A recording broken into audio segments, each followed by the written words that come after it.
저는 카이스트 전산학부의 교수로 있고 기초과학연구원의 CI로 있는 차미영입니다.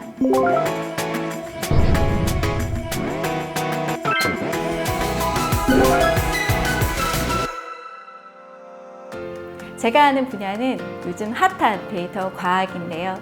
인공지능이나 빅데이터를 활용해서 어떤 결정을 한다든지 전략을 세울 때 할 수 있는 어떤 분석 방법론을 저는 통틀어서 말하고 싶어요. 예를 들면 우리 가까운 생활 속에서는 챗봇을 개발한다든지, 그것도 챗봇을 개발할 때는 쌓여있는 데이터의 근간에서 만드는 거겠죠. 콘텐츠를 추천하고 일정 관리 혹은 뭔가를 추천하는 많은 알고리즘들이 바로 데이터 과학의 예시라고 볼 수도 있고요. 그 다음에 좀 더 국가적으로 크게 본다면 어떤 도시의 생활을 편리하게 하는 많은 전략들, 예를 들면 버스 노선을 뭔가 개선한다든지 아니면 에너지 시스템을 전기를 더욱 잘 절약할 수 있게 만든다든지 혹은 원격 탐사로 빈곤을 예측한다든지 이런 큰 범사회적인 문제까지 모두 데이터 과학의 영역이라고 하고 싶습니다. 저의 전공 분야는 데이터 과학 안에서도 인공지능을 다루는 정보 시스템입니다.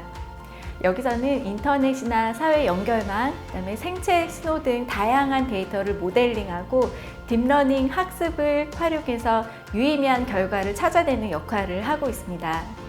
예시를 몇 개 들어드리면요. 정보의 확산 패턴을 보고 가짜와 진짜 뉴스를 구분한다든지 아니면 세계 관세기구와 함께 국제무역에서 세관 사기를 적발하는 알고리즘을 개발하는 역할을 하고 있습니다. 최근에는 저희가 인공위성 영상을 분석을 하는 이미지 영상 기술을 통해서 우리가 가보기 힘든 북한이나 최빈국의 인구 밀도, 경제 지표를 뽑아내는 연구들까지 확장해서 보고 있습니다.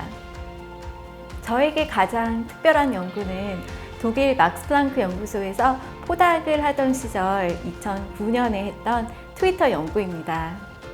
그 당시는 소셜미디어가 좀 새롭기도 했고요. 전산학에서는 보지 않고 인문사회 쪽에서 관심을 가지기 시작하던 시점이었는데요.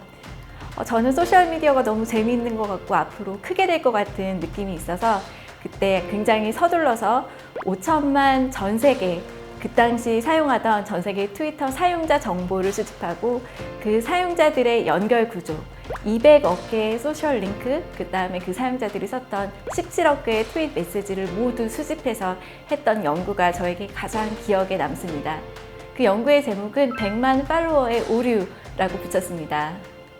그 뜻은 아무리 팔로워 수가 많다고 해도 영향력을 보여주는 것은 아니다 라는 뜻에서 그렇게 붙였습니다. 그 당시에 처음에 트위터가 나왔을 때 트위터 팔로워를 돈을 주고 파는 서비스가 성행하고 있었습니다. 근데 저희 연구에서 말하기로는 단지 팔로워 수를 늘리고 구입한다고 해서 그 계정의 영향력이 늘어나는 건 아니다라는 걸 보여줬기 때문에 현실에서도 많은 분들이 관심을 가져주셨고요. 그 다음에 세계 최대의 데이터로 전산에서 이런 연구가 가능하구나 하는 어떤 시발점이었던 것 같아요. 그래서 그 연구는 그 이후로 지금까지 4,000번 이상 피인용이 되고 지난 10년간 꾸준히 임팩트 있는 연구로 선정이 돼서 AAAI라는 미국의 인공지능 그 학회에서 저희가 테스트 오브 타임 어워드를 수상을 했습니다. 작년에 코로나가 시작하고 나서 가짜 뉴스가 정말 많았습니다. 근데 제가 가짜 뉴스를 그동안 오랜 기간 연구해왔던 과학자로서 이 가짜 뉴스에 대해서 뭔가 해보겠다, 우리 같이 뭔가 해보자 라는 의지가 있었고 저를 비롯한 많은 분들이 함께 우리도 기여를 해보자 라고 저희가 투합을 해서 같이 생각해낸 게 바로 루머를 앞선 팩트라는 캠페인이었는데요. 여기서는 2020년 3월과 4월, 그러니까 거의 코로나 시작하고 얼마 안 돼서 한국과 중국에서 이미 검증이 끝난 루머의 팩트들을 수집하고 그 팩트들을 인포그래픽으로 보기 좋게 만들어서 전파하는 캠페인이었습니다. 저희 캠페인이 올리자마자 굉장히 많은 호응을 받았고 전 세계 많은 분들이 도움을 주셔서 바로 21개 언어로 인포그래픽이 빠르게 번역이 되었습니다. 그리고 그렇게 번역된 인포그래픽이 소셜미디어를 통해 전파되기 시작해서 5만여 명에게 전달이 되었고요. 올해는 그게 굉장히 좋은 프로젝트였다고 평가를 받아서 세계보건기구에서 우수 캠페인으로 초청받아 발표를 하는 기회까지 있었습니다. 우리가 원래 계획했던 연구는 아니지만 코로나19와 같은 전 세계의 위기가 있을 때 거기에 대해서 바이러스에 대한 어떤 연구를 하시고 저처럼 또 가짜 뉴스도 다루고 이런 많은 사람들의 노력이 있었기 때문에 우리가 함께 더 빨리 극복해 나가는 게 아닐까 이렇게 생각을 하고 있습니다.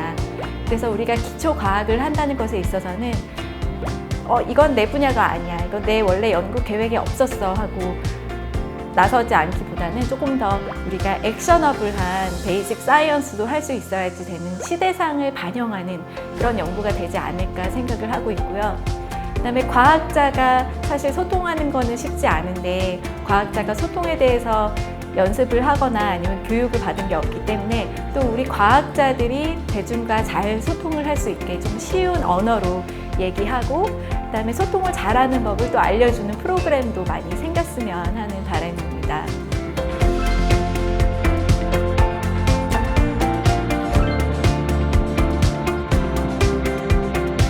셰릴 샌드버그가 쓴 린 인이라는 책에 나온 일화를 하나 소개해드리고 싶은데요. 어떤 20대 젊은 여성분이 셰릴한테 한 말이 앞으로 자기가 결혼도 하고 아기도 나올 거고 여러 가지 해야 될 게 많을 텐데 내가 승진하면 지금 어떻게 그 일을 다 하냐 이런 고민을 털어놨대요. 근데 그분은 아직 남자친구도 없는 분이었다고 해요. 그러니까 우리가 때로는 너무 먼 미래에 대해서 기대를 하기보다는 걱정을 먼저 하면서 사실 일어나지도 않을 일일 수도 있고 먼 미래에 일어날 수도 있고 막상 일어나면 또 여러 가지 도움이 막 오거든요. 근데 우리가 불필요하게 고민할 때가 많은 것 같아서 그런 고민을 하지 말고 차라리 그 시간에 더 기대를 하고 사실 막상 닥치면 모든 일은 다 해결이 되게 되어 있다. 그러니까 걱정하지 말고 live in 해라 라고 얘기를 하고 싶습니다. 제가 지금 기초과학연구원의 CI로 있는데요. 사실 이 직책에 지원할 당시 둘째를 임신하고 있었고 인터뷰를 할 당시에는 둘째를 낳고 막 한 달 정도 지나서 조리원에서 나오자마자 바로 인터뷰 발표를 1박 2일 동안 했던 기억이 납니다. 근데 모든 분들한테 이게 뭐 쉬웠다 혹은 나처럼 해라 라는 건 절대 아니고요. 그게 쉽지 않은 과정이었지만 저는 그때 이 기회가 너무 갖고 싶다 그런 생각을 너무 몰두를 하다 보니까 제가 다 까먹고 그냥 준비를 했던 것 같아요. 그러니까 너무 걱정하지 말고 긍정적으로 나가면서 나만의 뭔가 역할을 가지고 나만의 보이스를 가지고 회의에 가면은 뒷자리에 앉지 마시고요. 제일 중요한 자리에 가서 바로 앉아서 나의 생각을 누가 말할 때까지 기다리지 말고 먼저 얘기하고 나를 정말 중요한 사람으로 계속 만드는 확장을 하시라고 말씀을 드리고 싶어요.